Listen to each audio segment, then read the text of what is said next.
Welcome today. We are here with our beloved Guru, Swami Durgananda, and Joe, talking about the topic of thoughts are things. Thanks, Michelle. How are you, Simon? Not too bad, and welcome to my home this time. Thank you very much. It's great being here. I think this is going to be a pretty exciting podcast. Do you? Why?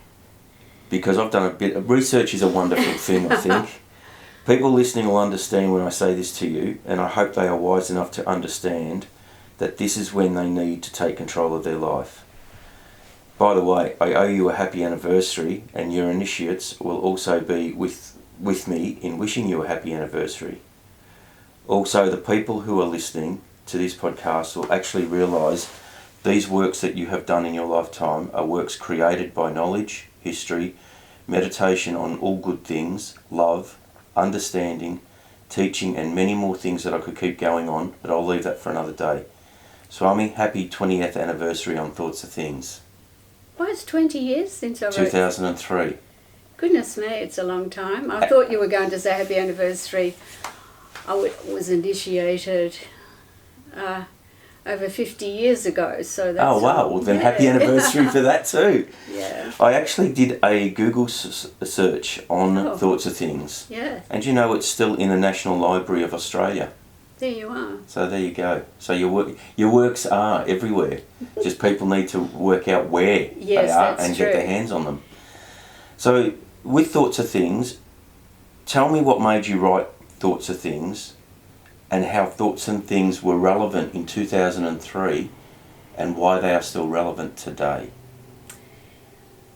Well, I wrote these things because I wanted people to understand about consciousness and how it's easy, well, it's simple, it's not easy, it's simple to tune in to the Guru. All you have to do is think. Now, this is good with Thoughts of Things because with Thoughts of Things, I was talking about that, it's a while ago now, with having a discourse down in Geelong actually, and I asked people if they used Thoughts of Things. And yes, they did. That's good. Have you read it? One woman said, yes, I have. And I said, that's nice, so where do you keep it? Oh, well, I think it's in the garage in a box, actually. Well, that's not what Thoughts of Things are for. Thoughts of Things are, you just open it up and you connect with it. Now, I'll just open this up just at a random page, and this is how people read it. You are not who you were yesterday. You are not who you were a moment ago. You are not who you will be tomorrow or in an instant. You only reality is this moment. Live in the reality, live in the moment. All else is nothing. So they're reading it like as a novel, a normal novel. That. Yeah, I've read it now. I know it. I understand it. You know, and I just opened that at random. But so how would a person read that properly? Well, I'm going to show you, Joe. Beautiful. And I'm going to show it to whoever is listening to this now, this podcast, or watching it. Excellent. But those who are driving listening to it, because I believe people drive and listen to these podcasts, please pull over and don't do it. But I'll read just the next one so that you don't know that the one I've just written. Yes. But what I want you to do is sit quietly and close your eyes. Okay. Take a deep breath in. Just open your mouth and sigh and release, let go. And just relax. And listen to my voice. Fear is an emotion. It exists because you created it. Your demons are aspect of yourself. They are your creation. You alone create, maintain, and have the power to destroy. This power lies within your mind. In fact, there is nothing to fear except fear itself. It's quite good. So, Joe, how do you feel?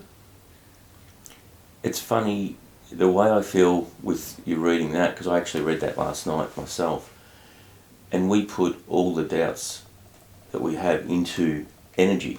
That's what it feels like to me. That's right. And then with that energy, instead of doing or thinking positively, we're quite easy to think negatively. And the way you read that made me think the other way, as in we should be thinking and focusing on more of the positive and not the negative. And then the positive energy gives us positive results. That's how I interpret it. Yes, the positive defeats the negative. All the time. Yeah. So why do we think negatively so much? So when something happens to us, we don't say, oh, I needed to learn this lesson. We say, oh my God, why is this happening to me? Yeah. So how do we overcome that little voice in our heads that kind of go to the negative first before we pull ourselves back? Then you have to stop. Once you feel you're doing it, stop it and be positive. It's the only way that will... I know it's an easy way to get through life is to change your mind. It is, but for some I think they struggle because maybe they use the excuse, I was brought up in a bad family environment, or I was picked on as a student, or I had no friends, or no one loves me. But love comes from within first. Absolutely. So how do we teach those people that are struggling within themselves? How do we teach them to take that step forward? Because usually the first step is the hardest step. And then a second's harder than the first because everyone wants to get started on a new diet or a new fad, but then they can't maintain it. So how can you help us people work through that? Well, it takes 3 weeks to make a habit and 3 weeks to break it. So there you've got 3 weeks anyway. Fad diets are not my go. No. When you look at me, Swami, they're not mine either. But it takes diligence. You need to look at yourself. You need to understand yourself. And just feeling sorry for yourself is a cop-out. I agree, 100%.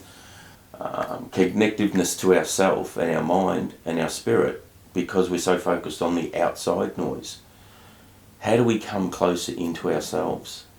Well, I think the breath is possibly the best way to do that. When I said to you, take a deep breath in, open your mouth and just let it go. Yes. You became more relaxed within yourself. I did, actually, yeah. Yeah. You can almost feel somehow... The stress go, or the stress leave. Yeah.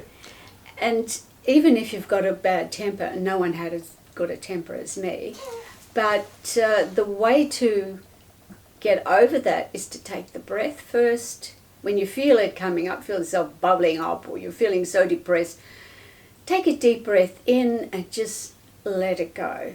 So this can happen this can apply in everyday life, in work, in school, in study. Absolutely. When you're frustrated with maybe what your boss is saying or doing, you kind of can just kind of come back to yourself, take a couple of deep breaths and kind of let it go. That's good advice. That's really good advice. Because sometimes the first reaction is always negative, or anger, or frustration, or whatever. Absolutely. Instead There's always of saying, a negative emotion comes out first. Yes. So I know I keep asking the same question in the sense that how can we control this? How each individual, because obviously we've all got different journeys and different pathways, in our life. And I think people overcomplicate things. They do. So how can we strip that back so they're not overcomplicating it? How can they get back into a positive energy? And you're saying the breath is a good start. The breath's a good start. Excellent. What would the next thing be? If you have a mantra, use a mantra just under your breath. Yes. With the breath. That helps. And you can do that anywhere. You can do it on a tram, train, at work, at school. Doesn't really matter. You can do it. So the people that you've initiated over the years would have a mantra. They would. And they could use it. That could be one of their other safety devices, I'll Hopefully call it. they haven't forgotten it, yes. I don't think many would, I think. Not. And if they have, could they come back to you, or is that kind of done and gone? They can. Yeah. So that's good to know. There's another mantra that is used. It's the mantra of the breath, which is Soham, and I believe that's in one of my books as well. I talk about Soham. Oh, beautiful. A lot of places, gurus in India call it Hamsa, the Hamsa mantra. Hamsa, that makes me angry. Yeah, it doesn't It's like sound a very... Hamsa. No. But if you go so it's Yeah, got you're to softening. be, yeah, it's got to be on the inward breath. You're bringing in so, and then let it go. And if you listen to your breath, it says so hum.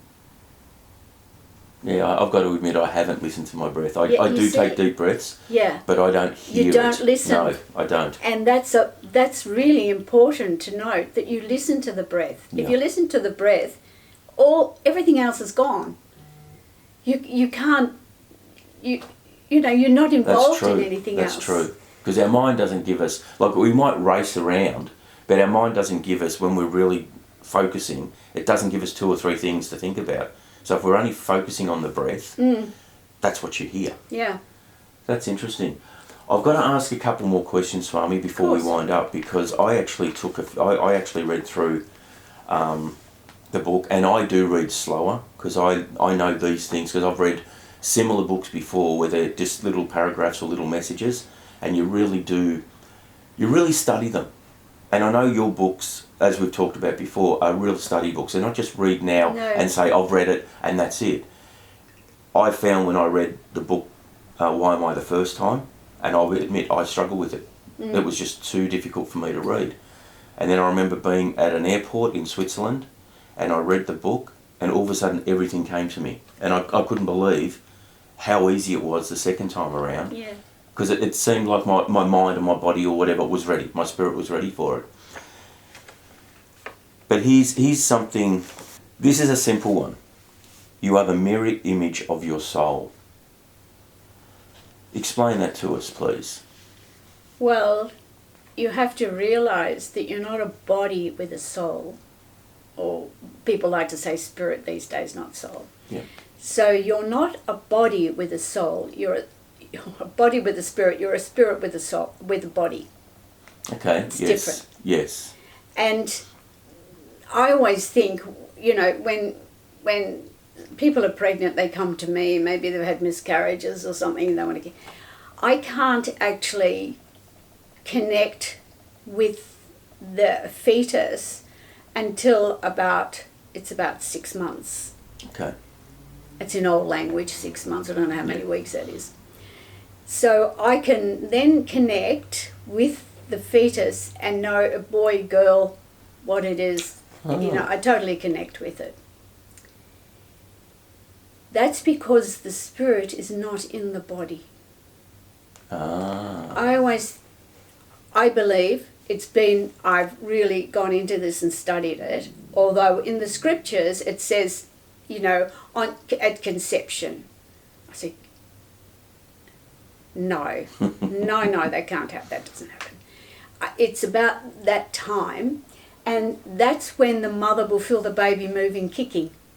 Ah. And it's always about that time that there's the jolting, and it starts and it's becoming like an entity. So what happens, this spirit comes in through the top of the head. Yes. And then it comes down the spine and puts all its energies is out into the body so that the body moves. You know? Ah. And it's got all the organs of action and perception.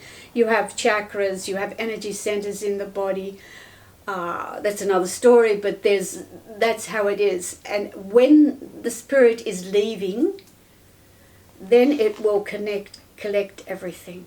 And you'll see that if you can see an aura or the energy surrounding somebody and they're dying, because I've worked with a lot of people who are dying, you know that they're dying because there's no auric field. They're becoming darker. So what happens, the energy or the light will start moving away. It should come up to this spirit or this soul and move out through the top of the head. Yeah. It doesn't normally, it will move out this way. And that's been photographed. Wow. Back in 1940, I think, or just before that, in Russia, in Kilian photography. And I've known quite a few doctors who've studied it, and they've been able to photograph this vapor that leaves. And that's consciousness. Consciousness doesn't die. Every thought you put out is out there. That's true. You know. It's true. So what was I talking about? No, we're just talking about the mirror image of your soul. Yeah. And that's why you've gone into that deeper level to explain to us what that all means. I remember once I wasn't meditating, I was just standing pretty still, and I heard my guru's voice, and he said, "You are the mirror image of your soul." Oh. And it was such a, wow. Well, you better behave yourself. Because then you can see if someone says, "Oh, I love you, Swami, and I do everything," and you look at them and think, "No, you don't. You don't do anything." Yeah. I find people like to give lip service in that sense. They think they're doing and saying the right things, but their heart's not really truly there. Yes, but you know that a guru can actually see the colours moving, can see the soul is going, oh, you know. Yeah. Yeah. Interesting. So the other one I had for you, Swami, I think this can apply to everybody. Look at your habits. The habits of body, mind and soul. Then ask yourself the question, who is in control? Explain that to us, please. My guru used to say, you know, whose hand is on the steering wheel? Yeah, it's really interesting, isn't it? Yeah. Well, you're not in control of if you let your mind take you on a journey. That's the lower mind. There's lots of levels of the mind. There's what we call the body mind. That's the lower mind. That's the mind that keeps you working, walking and whatever. There's another part of the mind which is sort of middle, higher. That's the there's the conscious, the subconscious, the superconscious, the superconscious, and there's all little bits in between. Yeah. And if you let this lower mind take control of you, you will never, never succeed in the spiritual path. Never. You have to be stronger than that lower mind. The way I did that many years ago when I was learning, I did it with two people. I would look at the lower mind and say, no, you're not going to do that. You know, and then the lower mind would sort of answer. It was like two people. Yeah. And then I was able to control. That was my way of controlling it all those years ago. And I think, I don't know how people would want to, but I would suggest try that. But they don't want to look at themselves. You see, people don't want to look at themselves. Is it because they see, once again, we'll go back to them seeing their negative side or their flaws before they actually look at their inner strength or inner beauty? And when I say beauty, I'm not talking physical. I'm talking, you know, your soul and your mind. Because I think with a lot of things, we get caught up in the world, in the daily chores, and we don't actually give ourselves 5 or 10 minutes just to reflect on how great we are as people, you know, or as a soul or as a spirit. So do we go back to the breath again? Is that that helps? Even if you did that 3 times a day, in the morning, midday and evening. Excellent. Just try it 3 times a day. You'd be amazed at the change that will come. Before I finish up on this, Swami, I have probably 1 or 2 more questions. This seems to be, compared to the other books that I've gone through, this seems to be one of those where you could reflect on a passage for a day. Mm-hmm. Like you could focus on something, like as you said before, and I know Michelle has done it in the past, she'll just open the book and then read that and then meditate on that or just go about her day, but focusing on that particular passage. Is that something that you could do, as in just to get to know? Absolutely, that's what it was written for. Perfect. It's just to give you an answer to daily. Yeah, that's where I think people, they, as we say, they read it, and this is, you could read this in an hour. Oh, yeah, easy. But reading it and studying it and learning it and working through it and really growing it and using it is a lifetime. Absolutely. Beautiful. Thank you, Swami. That's all right. Thank you for joining us in another episode of the Teachings of Samata. For further information regarding these teachings with Swami Durgananda and her products, please check out the website below. To follow on with this journey, please subscribe for more.